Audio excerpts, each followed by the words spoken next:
9 clés pour obtenir son attention. Pourquoi n'obtenez-vous pas l'attention que vous méritez? Pourquoi devez-vous vous contenter des miettes? Pourquoi l'autre et pas vous? Pourquoi celui ou celle que vous avez tant attendu s'engage-t-elle avec une autre personne que vous? Pourquoi, alors que toutes les infos sont sur Internet, n'êtes-vous toujours pas heureux, heureuse en amour? Pourquoi n'obtenez-vous pas l'attention que vous méritez? Bonjour à toutes et à tous, je suis Bénédicte Anne, votre love coach depuis 2004. J'accompagne les hommes et les femmes à attirer leur âme sœur et à rester auprès d'elles en évitant toutes les cases: amour toxique, amour compliqué, amour méprisante, amour dévalorisante. Et je peux vous dire que ça n'est pas une mince affaire. Et n'oubliez pas de vous abonner à ma chaîne si ça n'est déjà fait. Je vous invite à rester jusqu'au bout parce qu'une fois que j'aurai décortiqué le comment, histoire de vous rafraîchir la mémoire sur des thématiques que vous connaissez intellectuellement plutôt bien, je vous expliquerai pourquoi vous n'obtenez pas son attention. Aujourd'hui, j'avais envie de réagir à une vidéo que j'ai trouvée sur un site qui expliquait une énième fois les trucs pour obtenir l'attention d'un partenaire. Ça s'adressait plutôt aux femmes qui devaient se comporter d'une façon X ou Y avec les hommes. Je vais à la fois résumer les deux piliers de mon approche et décortiquer ce que j'ai entendu pour vous montrer que finalement, tout ce qui se dit en ce moment n'est rien d'autre que ce que je dis depuis 15 ans et je trouve ça bien que ces précieuses infos circulent dans un monde où le relationnel relève parfois de la loi de la jungle. Alors, les deux piliers de mon approche sont le ping et pong, c'est-à-dire je donne, tu donnes, je donne 20 sous, tu donnes 20 sous, tu donnes 50 sous, j'en donne 50, tu ne donnes plus rien, je ne donne plus rien. C'est-à-dire de s'ajuster au rythme de l'autre de façon à ce que la relation soit fluide et réciproque. Le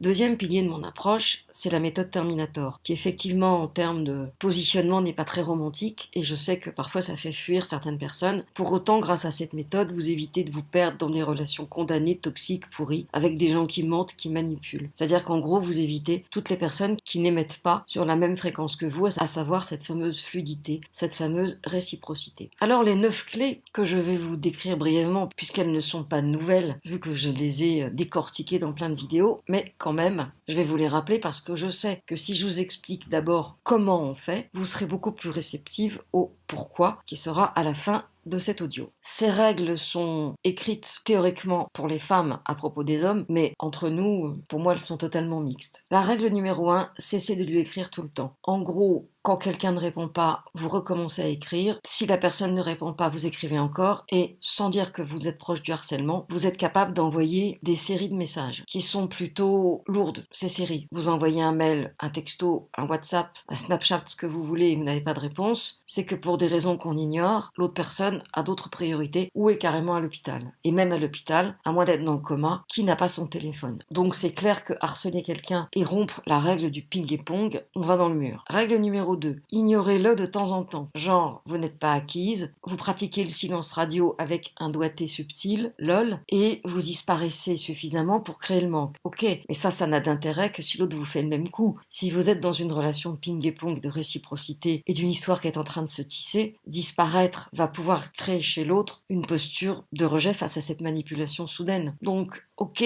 pour ignorer l'autre de temps en temps, mais je n'en vois aucun intérêt si la relation est fluide et réciproque. Donc déjà, cette règle-là me semble discutable. Règle numéro 3, qui va dans le même style, jouez là inaccessible. Alors effectivement, au début, si vous êtes là genre « Ah, à toi, ah oui, couchez mes dors ». Ok, si vous êtes là comme le petit chien-chien, c'est clair que vous n'obtiendrez pas l'attention que vous voulez. Donc malheureusement, au départ, il va falloir jouer. D'où l'intérêt de la méthode Terminator et du ping-pong pour éviter de vous embarquer dans des histoires qui sont condamnées, sur lesquelles vous allez focaliser, fantasmer et qui vont vous laisser complètement déçu ou désespéré, en rage contre le sexe qui vous intéresse, alors qu'au départ, vous êtes allé dans une voie sans issue. Règle numéro 4, laissez-le prendre les choses en main. Ça, c'est pas mal. Comme on l'a vu des milliers de fois, l'homme est un chasseur, il a besoin de prendre les choses en main, et de toute façon, s'il ne les prend pas, c'est soit qu'il a besoin d'une maman, et je n'ai pas l'impression que ce soit ce que vous avez envie d'être, ou c'est qu'il en a rien à faire. Parce que, croyez-moi, quand un homme est motivé, il bouge ses fesses. Ceux qui ne bougent pas leurs fesses sont précisément les bad boys, qui attendent que vous veniez tourner autour d'eux comme des toupies. Sachant bien sûr que le bad boy est 1000 fois plus excitant que le gentil garçon qu'il ait 20 ans ou 50 ans. Pour autant, je vous rappelle que ce qui se joue pour vous, c'est une relation dans laquelle vous obtenez de l'attention et une relation fluide et réciproque.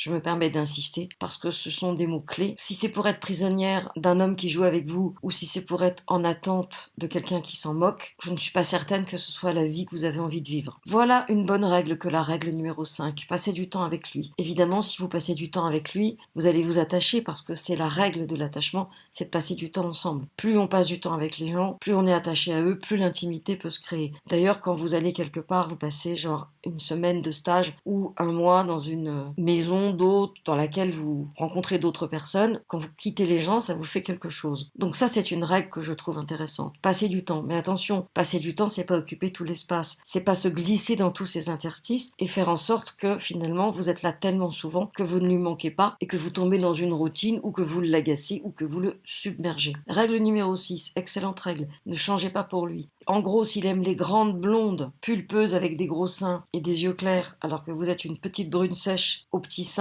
et très sportive et très nerveuse, c'est clair que ça sert à rien de vous battre et vous ne vous transformerez pas. Qu'est-ce que vous allez faire? Prendre quelques kilos ou en perdre si c'était l'inverse? Changer de couleur de cheveux? Jouer le rôle de qui vous n'êtes pas pour finalement être tout le temps sur le qui-vive? Non, aucun intérêt. Et en plus, plus vous allez rentrer dans ces critères, plus il va vous mépriser de ne pas être vous-même. Je vois beaucoup sur les réseaux sociaux que les hommes préfèrent les chieuses ou les hommes préfèrent les femmes qui ont du caractère. Alors, ne pas confondre avoir du caractère et caractériel, mais ne pas confondre jouer la petite souris qui se transforme avec s'ajuster. Tout ça est une question de nuance, et à chaque fois, bien sûr, c'est du sur-mesure. C'est pour ça que quand vous avez des doutes, quand vous ne savez pas, l'idéal pour vous, ce serait de pouvoir nous rejoindre au Love Circle. Il y a un groupe Facebook dans lequel vous posez toutes vos questions en direct et vous avez des réponses immédiates des membres ou de moi, souvent des deux d'ailleurs, ce qui fait que vous ne faites plus jamais d'erreur quand vous êtes perdu dans vos rencontres. Vous trouverez le lien ci-dessous. La règle numéro 7 pour moi est complètement débile. Souffler le chaud et le froid. C'est un truc de bad boy, c'est un gros un jour je t'aime, un jour je te hais, et toi tu es là à douter, c'est pour moi le début de la relation perverse. Ça ne veut pas dire que vous êtes une perverse ou un pervers, ça veut dire que vous rentrez dans un système pervers. Et là je vous renvoie à ma vidéo sur la différence entre perversion et système pervers. Pour moi c'est une règle complètement stupide qui n'a d'intérêt que si on vous l'impose, et si on vous l'impose et que vous êtes obligé de répondre sur le même ton, franchement c'est pas ce que vous avez envie de vivre. Règle numéro 8 que je trouve totalement débile. Flirter avec d'autres garçons. C'est ça. Montrez-lui que vous en avez d'autres qui vous tournent autour et vous allez voir comment le gars va se comporter. On vous fait croire qu'il va vous courir après parce que vous lui échappez. Moi, je pense que si il voit que vous jouez à la salope, entre guillemets, au sens où les hommes l'entendent, et là, je vous renvoie à mon podcast sur le sujet, vous pouvez être certaine que le gars va vous quitter tout de suite parce qu'il ne s'engagera qu'avec la mère de ses enfants. Et la mère de ses enfants, c'est pas une allumeuse. Ou une fille qui risque de coucher avec un autre. La 9e règle était théoriquement de pratiquer tous les conseils et moi, je vous dirais qu'elle est de pratiquer uniquement les 6 premiers conseils, à savoir cesser de lui écrire sans cesse et d'être en demande, ignorez-le de temps en temps, pourquoi pas, avec des nuances, jouez la inaccessible au début, vraiment, pour qu'il vous respecte, laissez-le prendre des choses en main, oui, oui, oui, passez du temps avec lui, oui, mais avec modération, puisque vous pouvez pas être à la fois dans l'ignorance en étant inaccessible et en même temps passer du temps avec lui. Vous voyez le paradoxe. Et ne changez pas pour lui, qui à mon avis est vraiment la règle essentielle. Ce que je résume là, vous pouvez le lire partout. Bon, évidemment, je le commente avec mon regard. Et bizarrement, nombre d'entre vous le comprend parfaitement bien, mais ne le met pas en pratique.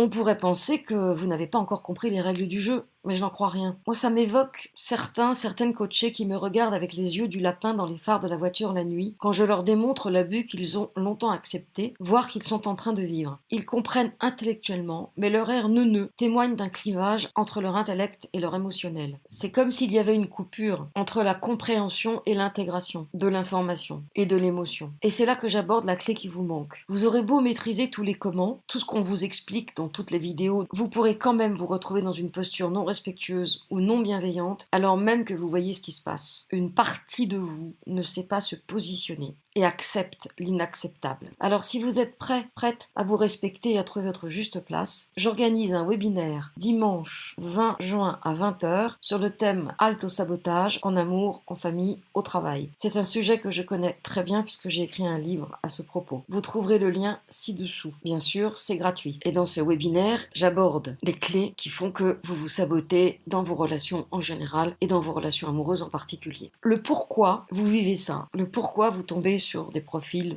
pas convaincant, pas bienveillant, toxique. C'est la clé, au-delà du comment. Je ne dis pas que le comment est inutile. Je dis que le comment sans le pourquoi ne sert à rien. À preuve, j'ai coaché des tas de personnes qui avaient pratiqué le comment, les fameuses règles, et qui, au moment où il aurait fallu justement les pratiquer, en étaient incapables. Donc le pourquoi, c'est la clé pour 3 raisons. La première raison réside dans le fait que généralement en Occident, mais plus particulièrement en France, on a besoin de nourrir la tête, de comprendre. Sinon, rien n'est possible. Et ce que j'ai remarqué, c'est quand j'explique quelque chose intellectuellement à mes coachés, ça les rend plus réceptifs pour toucher l'émotionnel, même si parfois c'est compliqué, et qu'il faut du temps. Ce qui nous amène donc à la seconde raison, qui elle concerne la difficulté à quitter sa tête pour entrer dans le corps ou dans l'émotionnel, là où le changement peut advenir. C'est ce que j'appelle la résistance. Et c'est justement ce qui se passe quand le coaché prend un air neuneux, celui dont je parlais précédemment, parce qu'en fait, il y a une partie de lui qui ne veut rien changer et qui va faire tout pour lutter contre ce que je propose, pour rester dans ce qui est connu. Parce que mieux vaut ce qui est connu, même si ça fait mal, que l'incertitude de l'avenir. Enfin, et là je prêche pour mon approche, tant que vous n'avez pas pu établir les liens entre ce qui vous arrive dans vos relations, quels que soient les domaines concernés et les programmes de votre enfance, tant que vous n'avez pas pu contacter l'émotion qui vous submerge lors de ces échanges toxiques, décevants, humiliants, frustrants, ces échanges ou ces partages difficiles, je pense que vous allez encore passer quelques années à galérer en amour. Le mot-clé qu'il y avait dans ces règles que j'ai décortiquées était obtenir son attention. Cette phrase était comme un leitmotiv. Et en fait, c'est bien ça la clé du problème. C'est que vous allez désespérément chercher de l'attention auprès de soupirants de partenaires qui sont précisément incapables de vous la donner. Du coup, si vous n'accordez pas d'importance au pourquoi, vous ne pourrez que tomber de Caribansilla, passer d'un partenaire à l'autre et répéter des brochettes d'histoires qui n'en finissent pas. D'ailleurs, si vous avez 3, 4, 5, 6 histoires sur les dernières années qui durent quelques mois ou 1 an ou 2, vous êtes directement concerné. Et avec l'expérience d'années de coaching, je peux vous le dire sans l'ombre d'un doute, le comment ne sera jamais suffisant. Merci d'avoir écouté cet audio jusqu'au bout. Merci de le liker s'il vous a plu. Merci de le partager si vous pensez qu'il peut aider des personnes de votre entourage. À bientôt pour de prochaines vidéos ou de prochains audios.